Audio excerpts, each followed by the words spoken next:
Amr bin Umayyah mengemukakan pendapatnya tentang bintang-bintang kepada Sakif. Ibnu Ishaq berkata bahwa Yakub bin Utbah bin Al-Mughirah bin Al-Ahnas berkata kepadaku, ia diberitahu orang Arab yang pertama kali takut terkena lemparan bintang-bintang ketika dilemparkan adalah pemukiman Sakif. Mereka datang kepada salah seorang yang bernama Amr bin Umayyah, ia dari Bani Ilaj. Amr bin Umayyah adalah orang Arab yang jenius, dan pendapatnya sangat tepat. Mereka berkata kepada Amr, "Hai Amr, tidakkah engkau lihat lemparan bintang-bintang yang telah terjadi di langit?" Amr bin Umayyah menjawab, "Ya, aku melihatnya." Perhatikan bintang-bintang tersebut. Jika bintang-bintang yang dilemparkan adalah bintang-bintang yang bisa dipakai sebagai penunjuk jalan di daratan, lautan, dan untuk mengenali musim panas dan musim hujan yang mendatangkan kemaslahatan kepada manusia dalam kehidupan mereka, maka itu demi Allah, adalah isi dunia, dan kehancuran manusia di dalamnya. Jika bintang-bintang tersebut adalah bintang-bintang yang lain, dan bintang-bintang tersebut tetap berada di tempatnya, maka itu untuk satu perkara yang dikehendaki Allah pada manusia. Rasulullah Shallallahu Alaihi Wasallam bercerita kepada sahabat-sahabatnya tentang bintang-bintang. Ibnu Ishaq berkata bahwa Muhammad bin Muslim bin Syihab Az-Zuhri menyebutkan dari Ali bin Al-Husain bin Ali bin Abu Talib dari Abdullah bin Abbas dari beberapa orang dari kaum Ansar bahwa Rasulullah Shallallahu Alaihi Wasallam bersabda kepada mereka, "Apa pendapat kalian tentang bintang yang dipakai untuk melempar?" Para sahabat berkata, "Wahai Nabi Allah, dulu jika kami melihat bintang tersebut digunakan untuk melempar, kami berkata, raja telah meninggal dunia, raja telah diangkat, anak telah lahir, dan bayi telah meninggal dunia." Rasulullah Shallallahu Alaihi Wasallam bersabda, "Tidak begitu. Jika Allah Tabaraka wa Ta'ala memutuskan sesuatu pada makhluknya, hal tersebut didengar para malaikat pemikul arasy, kemudian mereka bertasbih dan bertasbihlah siapa saja yang berada di bawah mereka. Tasbih meluncur hingga berhenti di langit dunia kemudian mereka bertasbih. Sebagian dari mereka bertanya kepada sebagian yang lain, kenapa kalian bertasbih? Mereka menjawab, malaikat-malaikat yang berada di atas kami bertasbih, oleh karena itu kami bertasbih. Mereka berkata, mengapa kalian tidak bertanya kepada para malaikat di atas kenapa mereka bertasbih? Mereka berkata seperti itu, hingga berakhir pada malaikat pemikul arasy. Ditanyakan kepada malaikat pemikul arasy, kenapa kalian bertasbih?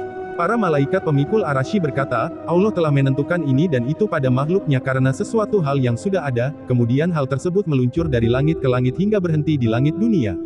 Ketika mereka sedang memperbincangkannya, tiba-tiba setan-setan mencuri pendengaran dengan ragu-ragu, kemudian mereka memberikannya kepada dukun-dukun di dunia. Dukun-dukun memperbincangkan apa yang diterimanya dari setan-setan. Terkadang mereka salah dan terkadang benar. Dukun-dukun terus memperbincangkannya. Sebagian di antara mereka ada yang benar dan sebagian yang lain salah. Kemudian Allah Azza wa Jalla merintangi setan-setan dengan bintang-bintang yang dilemparkan kepada mereka. Akibatnya, terputuslah para dukun pada hari ini, dan sesudahnya tidak ada pedukunan lagi. Pembahasan tentang Ai Gaitalah dan sahabatnya dari jenis jin. Ibnu Ishaq berkata bahwa sebagian orang berilmu berkata kepadaku, seorang wanita dari Bani Sahm yang bernama Ai Gaitalah adalah dukun pada masa jahiliyah. Pada suatu malam, sahabatnya jin datang kepadanya kemudian merobohkan apa yang ada di bawah sang dukun, sambil berkata, ketahuilah, aku tidak tahu pada hari penyembelihan.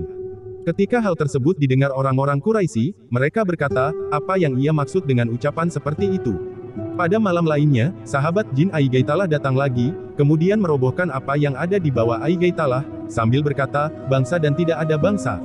Di dalamnya Ka'ab tewas di sebelah selatan. Ketika hal ini didengar orang-orang Quraisy, mereka berkata, apa yang ia maksud dengan ucapan seperti itu?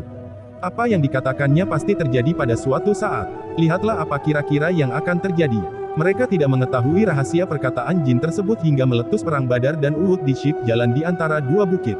Saat itulah, mereka sadar bahwa itulah yang dimaksudkan ucapan jin kepada Ai Gaitalah. Nasab Ai Gaitalah. Ibnu Hisham berkata, Ai Gaitalah berasal dari Bani Murrah bin Abdu Manat bin Kinanah, saudara Mutlij bin Murrah. Ai Gaitalah adalah ibu Al-Gayatil yang disebutkan Abu Talib dalam syairnya. Sungguh bodoh mimpi-mimpi suatu kaum yang mengubah Bani Khalaf menjadi haus terhadap kami dan Al-Gayatil. Bait syair di atas adalah penggalan dari syair-syair Abu Talib dan secara lengkap akan saya sebutkan pada tempatnya, insya Allah. Dukun Janbe di Yaman bercerita kepada kaumnya tentang Rasulullah Shallallahu Alaihi Wasallam. Ibnu Ishaq berkata bahwa Ali bin Nafi, Al-Jurashi berkata kepadaku bahwa Janbe, kabilah di Yaman mempunyai dukun pada masa jahiliyah. Ketika berita tentang Rasulullah Shallallahu Alaihi Wasallam menyebar luas di kalangan orang-orang Arab, kabilah Janbe berkata kepada dukun tersebut, coba amati dengan baik tentang orang tersebut Rasulullah Shallallahu Alaihi Wasallam. Mereka berkumpul di bawah gunung guna menunggu dukun tersebut.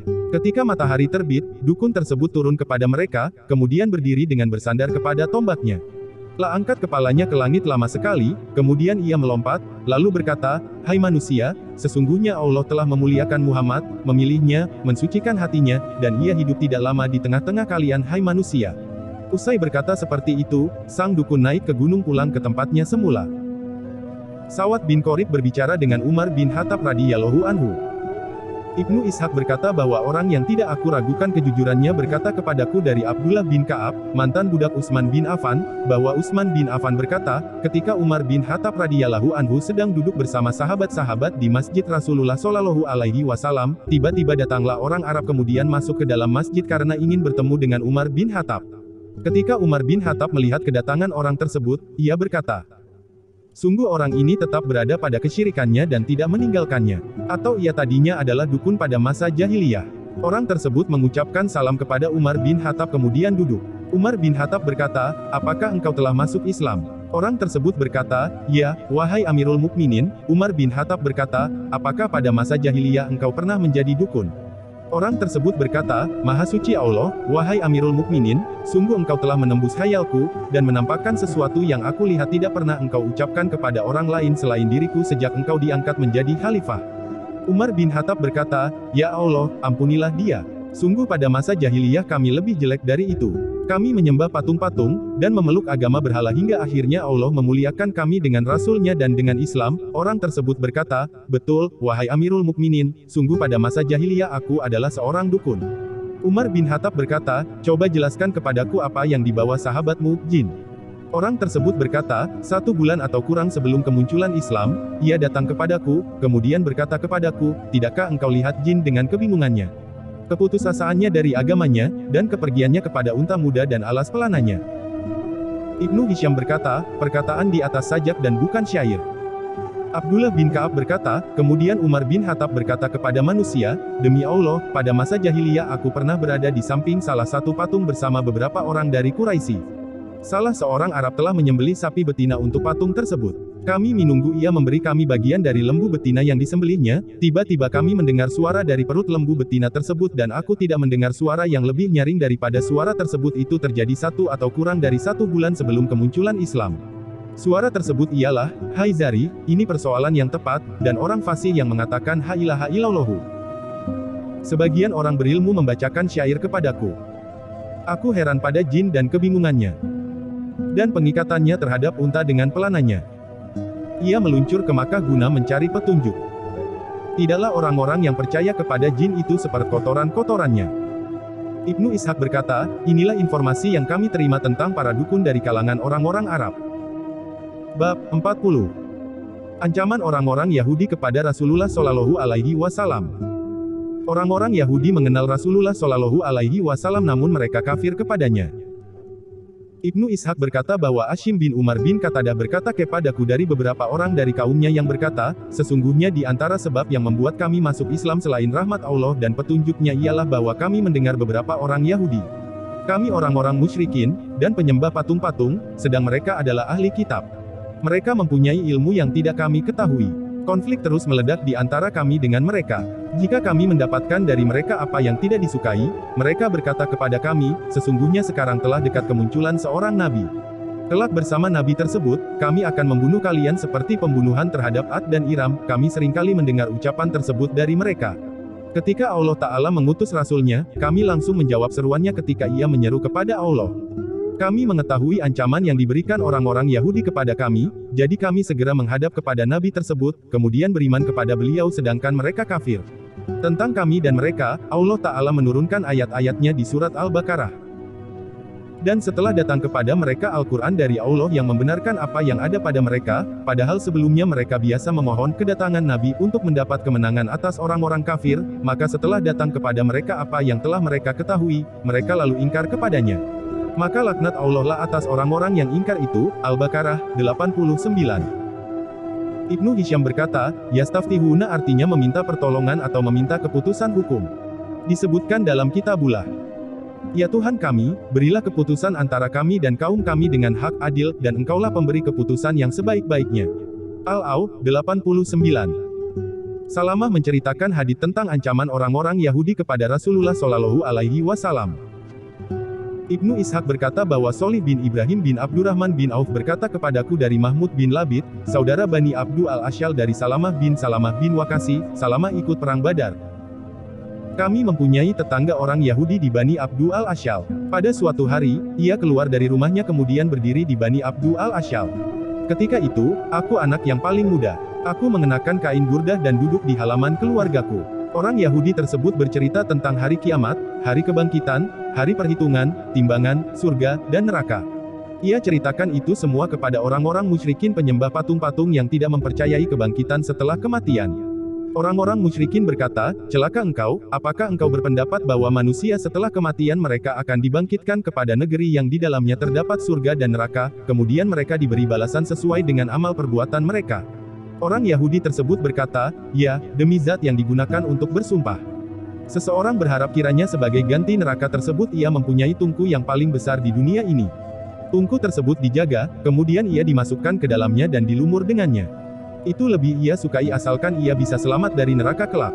Mereka berkata kepada orang Yahudi tersebut, celaka engkau, si Fulan, apa tanda-tandanya? Orang Yahudi tersebut berkata, Nabi yang diutus dari negeri-negeri ini sambil menunjuk ke arah Makkah dan Yaman. Mereka bertanya, kapan itu terjadi? Orang tersebut menoleh ke arahku dan ketika itu aku adalah anak yang paling muda yang hadir di pertemuan tersebut. Kemudian ia berkata, jika umur anak muda ini panjang, ia bertemu dengan Nabi tersebut. Demi Allah, malam dan siang terus berjalan, hingga Allah Ta'ala mengutus Muhammad Shallallahu Alaihi Wasallam sebagai Rasulnya dan beliau hidup di tengah-tengah kami, kemudian kami beriman kepada beliau, sedang orang Yahudi tersebut ingkar kepadanya karena dengki kepada beliau. Kami berkata kepada orang Yahudi tersebut, celaka engkau, hai si Fulan, bukankah engkau yang berkatain, dan itu kepada kami? Ia berkata, ya, betul, namun Nabi itu bukan dia. Ibnu Al-Hayyaban mengingatkan orang-orang Yahudi tentang kenabian Rasulullah Shallallahu Alaihi Wasallam. Ibnu Ishaq berkata bahwa Ashim bin Umar bin Qatadah berkata kepadaku dari orang tua dari Bani Quraizah yang berkata, beberapa orang dari Bani Hadl, saudara Bani Quraizah yang ikut bersama mereka pada masa jahiliyah kemudian menjadi pemimpin-pemimpin mereka pada masa Islam bertanya kepadaku, apakah engkau mengetahui tentang keislaman Salabah bin Sayyah, Usaid bin Sayyah, dan Asad bin Ubaid? Aku berkata, tidak. Orang-orang dari Bani Hadl berkata, sesungguhnya seorang Yahudi dari Syam yang bernama Ibnu Al-Hayyaban datang kepada kami 2 tahun sebelum kemunculan Islam, dan tinggal bersama kami. Demi Allah, kami belum pernah melihat orang mengerjakan salat 5 waktu yang lebih baik daripada dia. Telah tinggal bersama-sama kami. Jika kami mengalami kekeringan dan hujan tidak turun, kami berkata kepada Ibnu Al-Hayyaban, keluariah, wahai Ibnu Al-Hayyaban dan mintalah air untuk kami. Lah berkata, tidak, demi Allah, aku tidak mau melakukannya hingga kalian mengeluarkan sedekah di tempat kalian keluar. Kami bertanya kepadanya, berapa? Lah menjawab, 1 sak kurma, atau 2 mat gandum. Kami segera mengeluarkan sedekah, kemudian Ibnu Al-Hayyaban bersama-sama kami keluar kampung kemudian ia meminta hujan untuk kami kepada Allah. Demi Allah, ia belum beranjak dari duduknya, namun mendung telah berjalan kemudian menurunkan hujan untuk kami. Ia kerjakan hal tersebut tidak hanya sekali atau 2 kali atau 3 kali. Tidak lama kemudian, ia meninggal dunia di tempat kami. Menjelang meninggal dunia, ia berkata, hai orang-orang Yahudi, bagaimana pendapat kalian? Aku diusir dari negeri minuman keras dan roti ke negeri yang menderita dan kelaparan. Mereka berkata, engkau lebih tahu daripada kami. Ibnu Al-Hayyaban berkata, sesungguhnya aku datang ke negeri ini dengan maksud menunggu kemunculan seorang nabi yang sudah dekat kedatangannya. Negeri ini adalah tempat hijrah nabi tersebut. Aku berharap kiranya ia telah diutus kemudian aku mengikutinya, karena masa kemunculannya telah dekat pada kalian. Oleh karena itu, kalian jangan kalah cepat menuju kepadanya hai orang-orang Yahudi, karena ia diutus dengan menumpahkan darah dan menahan anak-anak dan wanita-wanita siapa saja yang menentangnya. Namun itu semua jangan menghalangi kalian untuk datang kepadanya. Ketika Rasulullah Shallallahu Alaihi Wasallam telah diutus dan beliau mengepung Bani Quraizah, anak-anak muda yang dulunya kecil tersebut berkata, hai Bani Quraizah, demi Allah, inilah Nabi yang dijanjikan Ibnu Al-Hayyaban kepada kalian. Mereka berkata, bukan dia. Mereka berkata, demi Allah, dialah Nabi itu dengan sifat-sifatnya.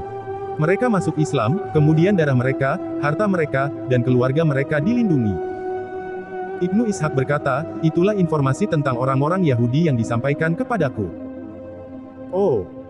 Bab 41. Seputar masuk Islamnya Salman radhiyallahu anhu.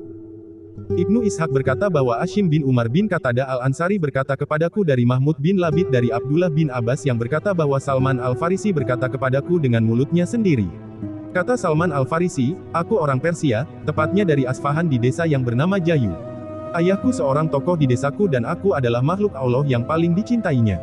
Telah amat mencintaiku hingga ia memingitku di rumah sebagaimana anak gadis dipingit di rumah. Aku serius memeluk agama Yahudi hingga aku menjadi penjaga api yang harus menyala terus dan tidak boleh padam sesaat pun. Ayahku mempunyai ladang yang sangat luas. Pada suatu hari, ayah disibukkan dengan bangunan, kemudian berkata kepadaku, anakku, pada hari ini aku sibuk dengan bangunan ini hingga tidak mempunyai waktu untuk mengurusi ladangku. Oleh karena itu, pergilah engkau ke ladang. Ayahku memerintahkan beberapa hal yang harus aku kerjakan, kemudian berkata kepadaku, jangan terlambat pulang kepadaku, sebab jika engkau terlambat pulang kepadaku, engkau lebih berarti bagiku daripada ladangku dan engkau membuatku lupa segala urusan yang ada. Salman tertarik kepada agama Nasrani. Salman berkata, kemudian aku pergi menuju ladang ayahku seperti diperintahkan kepadaku. Dalam perjalanan ke ladang ayahku, aku melewati salah satu gereja milik orang-orang Nasrani, dan aku dengar suara-suara mereka ketika mereka mengerjakan salat di dalamnya. Aku tidak tahu banyak persoalan manusia, karena aku dipingit ayah di rumah. Ketika aku mendengar suara-suara mereka, aku masuk kepada mereka untuk melihat dari dekat apa yang mereka kerjakan di dalamnya. Ketika aku melihat mereka, aku kagum kepada salat-salat mereka dan tertarik kepada aktivitas mereka. Aku berkata, demi Allah, agama orang-orang ini lebih baik daripada agama yang aku peluk. Demi Allah, aku tidak meninggalkan mereka hingga matahari terbenam. Aku membatalkan pergi ke ladang ayahku. Aku berkata kepada orang-orang Nasrani tersebut, agama ini berasal dari mana? Mereka menjawab, dari Syam. Setelah itu, aku pulang ke rumah dan ternyata ayahku mencariku, dan aku membuatnya tidak mengerjakan pekerjaannya. Ketika aku telah kembali kepadanya, ayahku berkata kepadaku, anakku, dari mana saja engkau? Bukankah engkau telah membuat perjanjian denganku? Aku berkata, ayah aku tadi berjalan melewati orang-orang yang sedang mengerjakan salat di gereja mereka, kemudian aku kagum pada agama mereka yang aku lihat. Demi Allah, aku berada di tempat mereka hingga matahari terbenam. Ayah berkata kepadaku, anakku, tidak ada kebaikan pada agama tersebut. Agamamu, dan agama nenek moyang lebih baik daripada agama tersebut.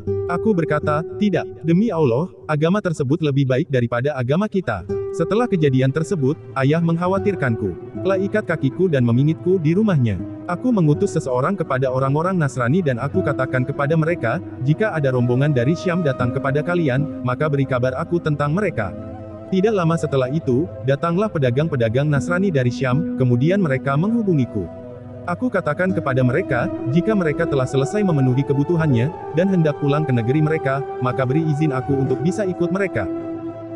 Salman kabur ke Syam.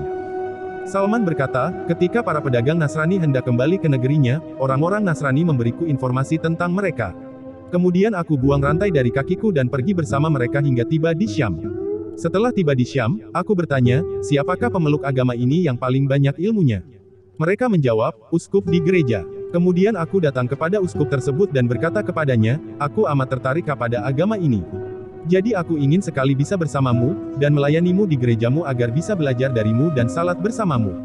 Uskup berkata, masuklah. Aku pun masuk kepadanya, namun uskup tersebut orang jahat. Telah suruh pengikutnya bersedekah. Tapi ketika mereka telah mengumpulkannya, ia simpan untuk dirinya dan tidak memberikannya kepada orang-orang miskin, hingga ia berhasil mengumpulkan 7 tempayan penuh berisi emas dan perak.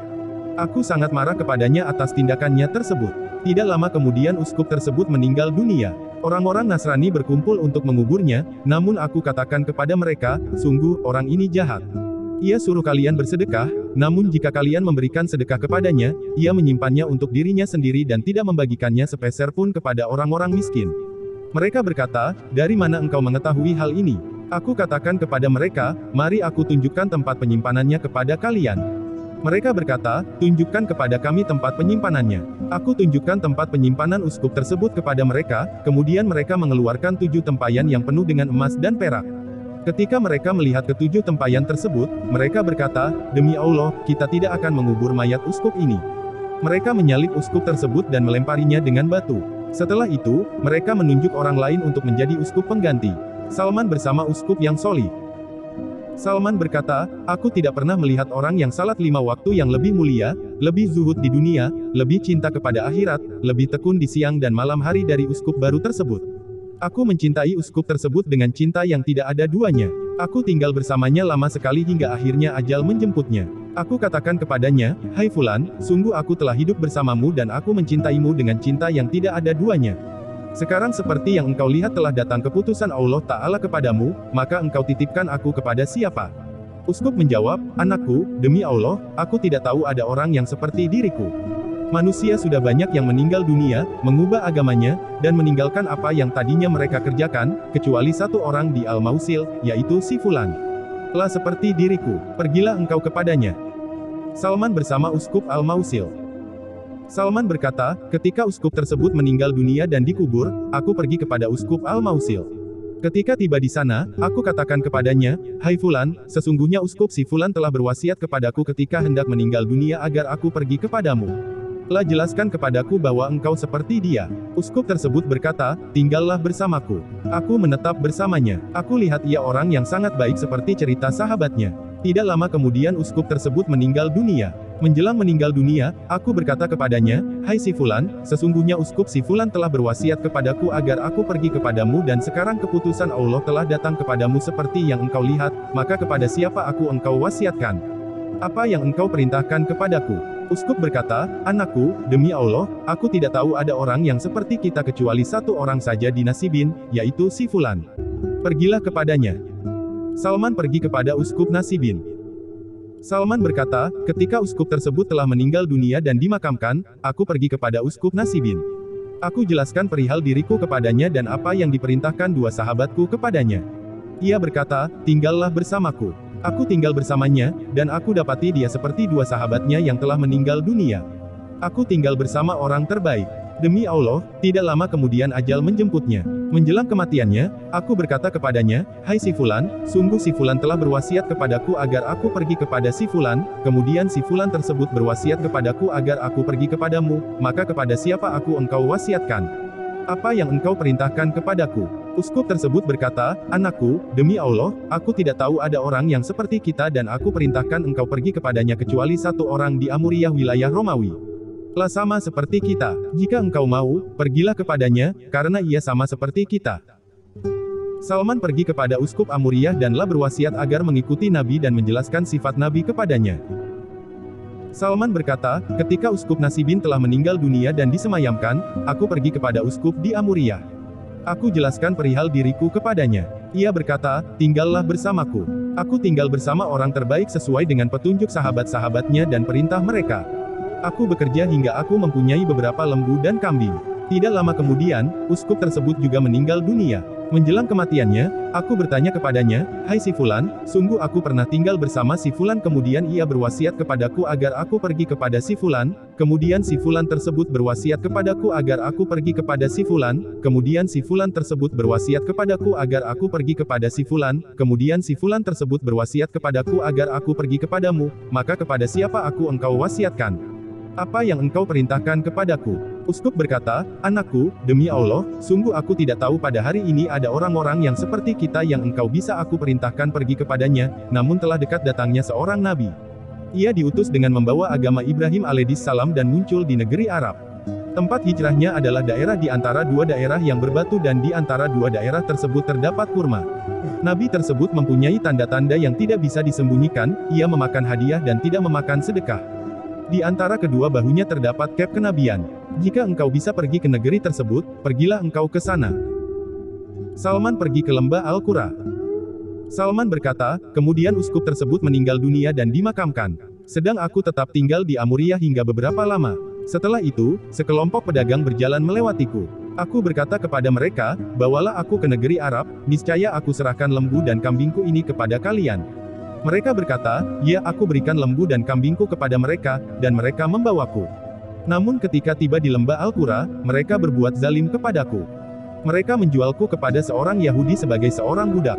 Kemudian aku tinggal bersama orang Yahudi tersebut, dan aku melihat kurma. Aku berharap kiranya negeri ini yang pernah diisyaratkan sahabatku.' Salman tiba di Madinah. Salman berkata, ketika aku tinggal bersama orang Yahudi tersebut, tiba-tiba saudara misan orang Yahudi yang berasal dari Bani Quraizah tiba dari Madinah.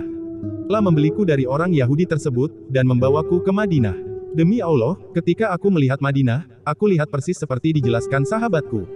Aku menetap di sana. Rasulullah Shallallahu Alaihi Wasallam diutus sebagai nabi dan menetap di Makkah dalam jangka waktu tertentu dan aku tidak mendapat informasi tentang beliau, karena kesibukanku sebagai seorang budak. Tidak lama setelah itu, Rasulullah Shallallahu Alaihi Wasallam hijrah ke Madinah. Salman mendengar tempat hijrah Nabi Muhammad Shallallahu Alaihi Wasallam. Salman berkata, "Demi Allah, aku berada di atas pohon kurma mengerjakan beberapa pekerjaan untuk tuanku, sedang tuanku duduk di bawahku. Tiba-tiba saudara misan tuanku datang dan berdiri di depannya. Saudara misan tuanku berkata, 'Hai Fulan, semoga Allah membunuh Bani Kailah. Demi Allah, sesungguhnya mereka sekarang berkumpul di Kuba, untuk menyambut kedatangan seorang laki-laki dari Makkah, dan mereka mengklaim bahwa orang tersebut adalah Nabi.'" Nasab Kailah. Ibnu Hisham berkata, Kailah adalah anak wanita dari Kahil bin Uzrah bin Sa'ad bin Zaid bin Laits bin Sud bin Aslum bin Ilhaf bin Kada'ah. La ibu Al-Aus dan Al-Hazraj. An-Nu'man bin Bashir Al-Ansari berkata memuji Al-Aus dan Al-Hazraj. Orang-orang gagah dari anak-anak Kailah. Tidak ada tandingannya dalam menghadapi kerusakan mereka, orang-orang pemaaf dan pahlawan-pahlawan yang senang dengan kedermawanan. Mereka melihat prestasi nenek moyang untuk mereka sebagai hal yang sangat agung. Kembali kepada pembahasan tentang Salman. Ibnu Ishaq berkata bahwa Ashim bin Umar bin Qatadah Al-Ansari berkata kepadaku dari Mahmud bin Labid dari Abdullah bin Abbas yang berkata bahwa Salman berkata, ketika aku mendengar ucapan saudara misan tuanku, aku menggigil seolah-olah akan jatuh mengenai tuanku. Kemudian aku turun dari atas pohon kurma dan bertanya kepada saudara misan tuanku, apa yang engkau katakan tadi? Tuanku marah kepadaku dan menamparku dengan cukup telak mendengar pertanyaanku, sambil berkata, apa urusanmu dengan persoalan ini? Pergi sana dan bereskan pekerjaanmu. Aku berkata, tidak apa-apa. Aku hanya ingin memverifikasi ucapannya. Salman mempelajari risalah Muhammad Shallallahu Alaihi Wasallam. Salman berkata, aku mempunyai sesuatu yang telah aku siapkan. Pada sore hari, aku mengambilnya kemudian pergi kepada Rasulullah Shallallahu Alaihi Wasallam dan Kuba. Aku masuk kepada beliau dan berkata kepadanya, aku mendapat informasi bahwa engkau orang solih. Engkau mempunyai sahabat-sahabat, terasing, dan memerlukan bantuan. Inilah sedekah dariku. Aku melihat kalian lebih berhak daripada orang-orang lain. Aku serahkan sedekah tersebut kepada Rasulullah Shallallahu Alaihi Wasallam. Kemudian beliau berkata kepada sahabat-sahabatnya, makanlah. Beliau menahan mulutnya dan tidak memakan sedikit pun dari sedekahku. Aku berkata dalam hati, ini tanda pertama. Kemudian aku mohon pamit dari hadapan Rasulullah Shallallahu Alaihi Wasallam. Setelah itu, aku mengumpulkan barang yang lain, sementara Rasulullah Shallallahu Alaihi Wasallam telah pindah ke Madinah. Aku datang kepada beliau dan berkata kepadanya, sungguh aku melihatmu tidak memakan harta sedekah. Inilah hadiah khusus aku berikan kepadamu. Rasulullah Shallallahu Alaihi Wasallam memakan hadiahku dan memerintahkan sahabat-sahabatnya ikut makan bersamanya. Aku berkata dalam hati, ini tanda kedua. Setelah itu, aku mendatangi Rasulullah Shallallahu Alaihi Wasallam di Baqi Al-Gharqad yang ketika itu sedang mengantar jenazah salah seorang dari sahabat-sahabatnya. Aku sudah mengetahui dua tanda pada beliau. Beliau sedang duduk di antara sahabat-sahabatnya, kemudian aku mengucapkan salam kepada beliau. Setelah itu, aku berada di belakang beliau karena ingin melihat punggung beliau, apakah aku bisa melihat cap seperti yang dijelaskan sahabatku. Ketika Rasulullah Shallallahu Alaihi Wasallam melihatku berada di belakangnya, beliau mengetahui bahwa aku sedang mencari sifat yang pernah dijelaskan sahabatku. Beliau melempar kainnya dari punggungnya, maka pada saat itulah aku melihat cap kenabian pada beliau. Kemudian aku balik ke depan beliau dan menangis. Rasulullah Shallallahu Alaihi Wasallam bersabda kepadaku, baliklah. Aku berbalik arah dan duduk di depan beliau. Aku ceritakan kepadanya semua kisah tentang diriku sebagaimana aku ceritakan kisah ini kepadamu, hai Ibnu Abbas. Rasulullah Shallallahu Alaihi Wasallam ingin kisahku ini didengar sahabat-sahabatnya. Setelah itu Salman sibuk dengan statusnya sebagai seorang budak hingga tidak bisa ikut perang Badar dan Uhud bersama Rasulullah Shallallahu Alaihi Wasallam. Salman membeli kemerdekaannya dengan bantuan Rasulullah Shallallahu Alaihi Wasallam. Salman berkata, Rasulullah Shallallahu Alaihi Wasallam bersabda kepadaku, bebaskan dirimu dengan membayar sejumlah uang, hai Salman. Kemudian aku memerdekakan diriku dari tuanku dengan membayar 300 pohon kurma yang aku tanam untuknya dan emas 40 ons.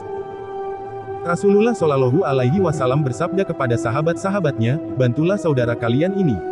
Sahabat-sahabat Rasulullah Shallallahu Alaihi Wasallam memberi bantuan pohon kurma kepadaku. Ada sahabat yang memberi 30 anak pohon kurma. Ada sahabat yang memberiku 20 anak pohon kurma.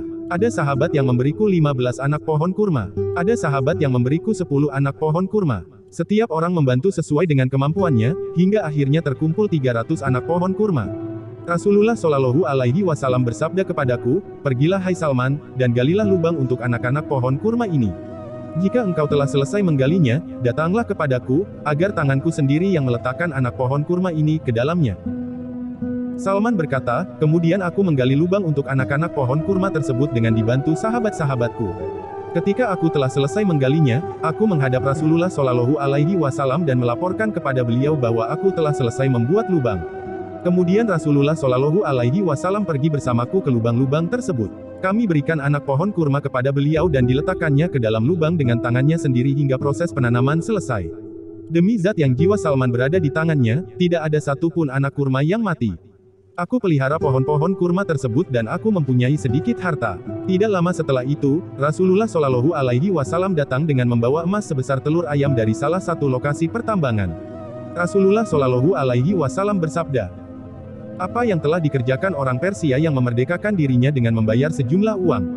Aku dipanggil Rasulullah Shallallahu Alaihi Wasallam. Beliau bersabda, ambil emas ini, dan bayarlah hutangmu dengannya, wahai Salman. Aku berkata, wahai Rasulullah, bagaimana emas ini bisa menutup hutangku? Rasulullah Shallallahu Alaihi Wasallam bersabda, ambillah emas ini, karena Allah akan menutup hutangmu dengannya. Aku ambil emas tersebut kemudian menimbangnya. Demi zat yang jiwa Salman berada dalam genggaman tangannya, ternyata berat emas tersebut adalah 40 ons. Kemudian aku bayar hutangku pada tuanku dengan emas tersebut. Setelah itu aku menjadi orang merdeka. Aku bisa ikut perang Khandaq bersama Rasulullah Shallallahu Alaihi Wasallam sebagai orang merdeka dan sesudahnya aku tidak pernah melewatkan satu perang pun. Ibnu Ishaq berkata, bahwa Yazid bin Abu Habib berkata kepadaku dan seseorang dari Abdu Al-Qais dari Salman yang berkata, ketika aku berkata, wahai Rasulullah, bagaimana emas ini bisa menutup hutangku?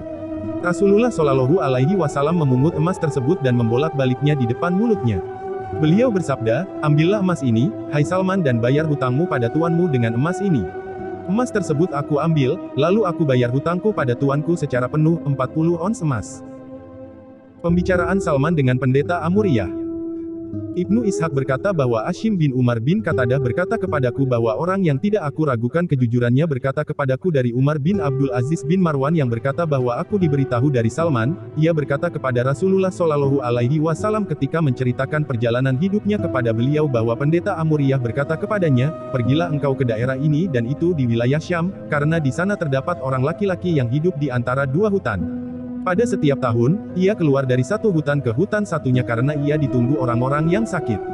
Setiap kali ia mendoakan salah seorang dari mereka, pasti orang tersebut sembuh dari sakitnya.